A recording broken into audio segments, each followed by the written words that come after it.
Ndewonu ndị be anyị, daalụnụ ka eke unu mee. O nwere ọtụtụ ajụjụ anyị na-enwetagasị na ime inbox anyị mana WhatsApp anyị. Taa mma akọwala unu ụfọdụ ihe ndị mmadụ na-ajụ n'ime inbox. Ọ dị mkpa inwe ajụjụ ịjụọ ya. Ọ na-aka mma ka ịjụọ ya na comment section, ịbịakwa ịma ma azaghachiri gị. Nke mbụ, mma akọla unu ihe bụ matchmaker. O nwere onye bịa na-ajụ m ka ihe bụ matchmaker. O nwekwa onye bịa na-ajụ m maka ọrụ na mba ofesi, maka sponsorship. Mma akọwakwala unu maka ihe requirement anyị enwetache tupu ikwuba okwu inweta ọrụ. N'isi mbụ, ebe a bụ maka ịdị na-eweta akụkọ dị iche iche.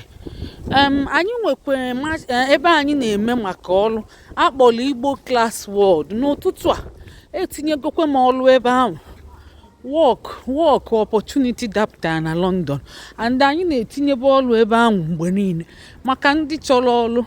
Unu gaa ebe ahụ ka m were akụkọ a wee zaa ajụjụ ndị mmadụ na-ajụgasị. Inwe ajụjụ ịjụọ nke gị. Ihe a bụ anyị akpụ ya question and answer. Anyị abụ ịjụchakwa ihe ajụpụta ewekwelie wee saa ọsịsị ya. Nke mbụ, matchmaker ọ bụ njikọ di na nwaanyị. Ya bụ maka na ndị be anyị gbasacha ebe niile a na-achọ di na nwaanyị ịmaga afụrọ maka Chukwu si n'ụba nwaanyị na agbụrụ ya. Anyị wee mepụta ihe ka anyị welie na-ejikọ ndị be anyị. Maachị bụ onye maachị gị ifilu na ọ maachị gị nụọ ya. Ya bụ onye dịka mkpụrụ obi gị na ya dakọtara ọnụ. Ọ matachara na eji abụchara ya, ịghọtago ihe bụ ya bụ onye ọ dị ka ọ ga-adabara gị na ya. Unu nụọ di na nwunye, o nwee ike ọ bụ ka o si akpa agwa ma ọ bụ o nwere ọgụgụ isi. Ọ bụ ka agwa ka eji ajọji ya na ọgụgụ isi ka eji ajọji onye ị ga-anụ. Ọ bụ kebere eji, unu aghọtago. Ọ dịghị ka ọ maachị gị ma ọ na ọ na-akpa agwa dịka isi akpa, ma ọ bụ na ọ na-akpa agwa masị gị ịnụ onye ahụ.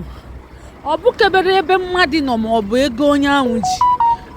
Ọtụtụ ndị mmadụ ịma na na-enye unu advice na-asị unu bịa ide maka matchmaker unu denye na unu chọrọ onye dị mma na-eme mma, ịghọtago.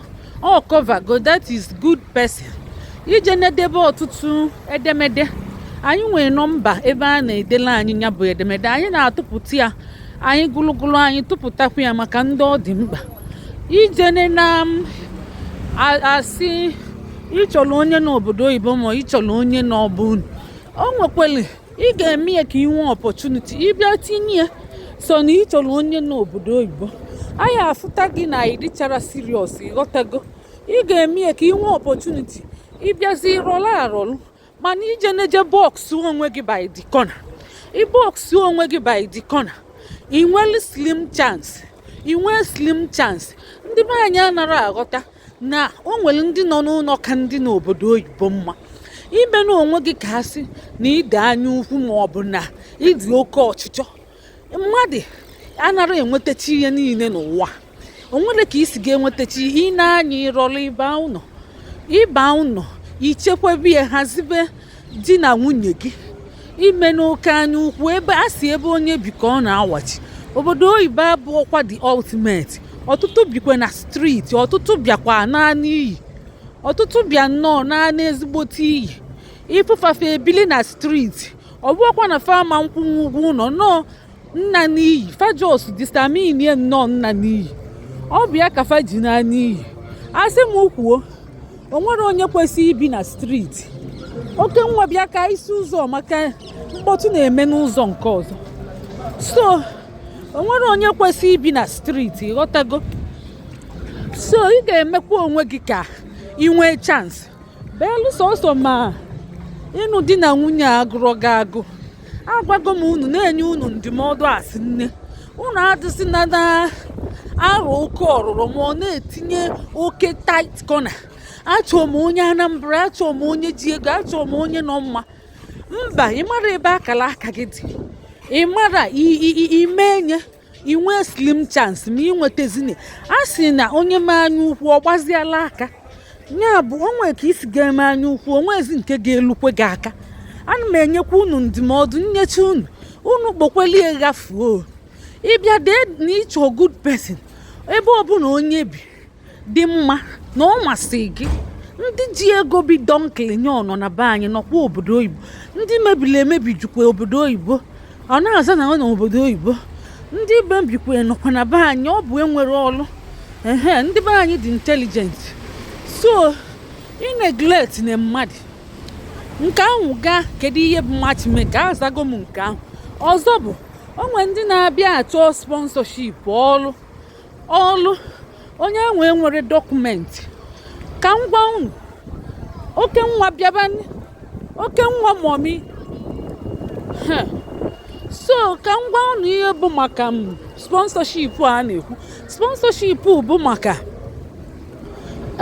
ịbịa ewe ego ọlụ, and ọ bụrụ ọlụ niile ka a na-ewe n'obodo oyibo.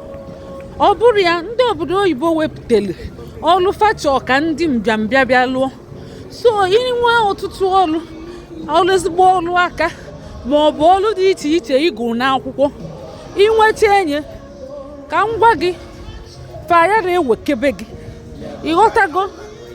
So ọ bụ ọlụ caregiver ka a na-ewekeli ndị mmadụ, a na-ewekwe ndị ọzọ mana ọ na ntụwanye, ọ na ọnọdụ ka anyịnya na-agaba n'anya aga. Ya bụ ndị ọzọ bịa dị difficult inye ndị mbịambịa, mana ọ caregiver ka a na-enye ndị mbịambịa.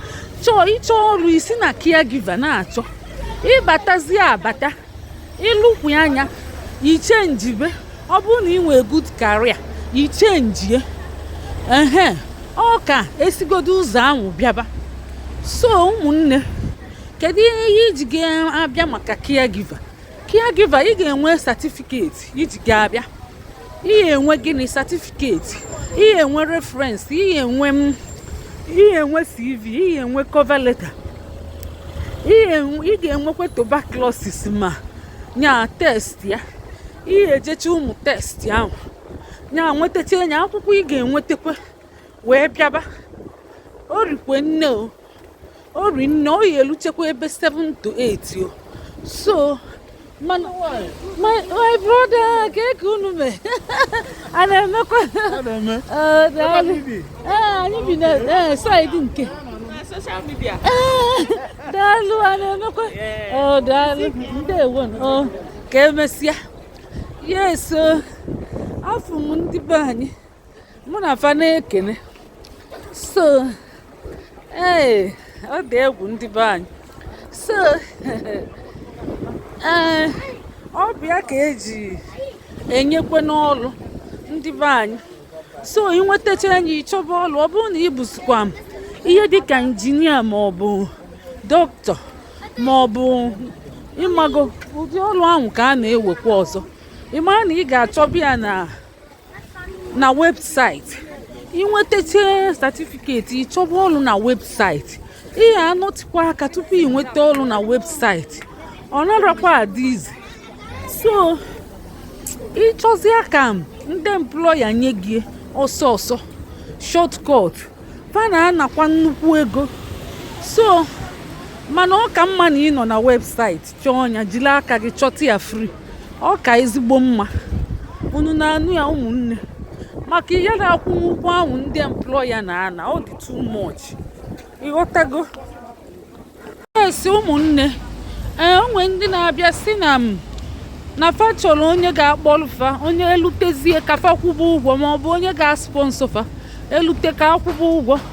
Ọ na-akwa eme exist o. O nwere onye na-akpọrọ mmadụ olute ka ọ kwụba ụgwọ. Nya bụ ihe satifiketi niile ị ga-enweta, ihe akwụkwa n'ụgwọ ya ndị ọbụkwa obele ego ka ị ga-akwụ. Ụfọdụ kwụcha 250, ụfọdụ kwụ 300,000 nya iji nwetego dis satifiketi. And ndị employer agwago mfari nne fasi na anara eme. Onwe ndị na-abịa ajụcha m ya na-ajụ m ya na fa chọọ ịbịa falute ka akwụba ụgwọ nwayọọ nwayọọ. Mba, ọ bụrụ ka esi eme ndị be anyị. Ị ga-akwado onwe gị. Ọ bụrụ na ị kwadotere, ị ga-eje.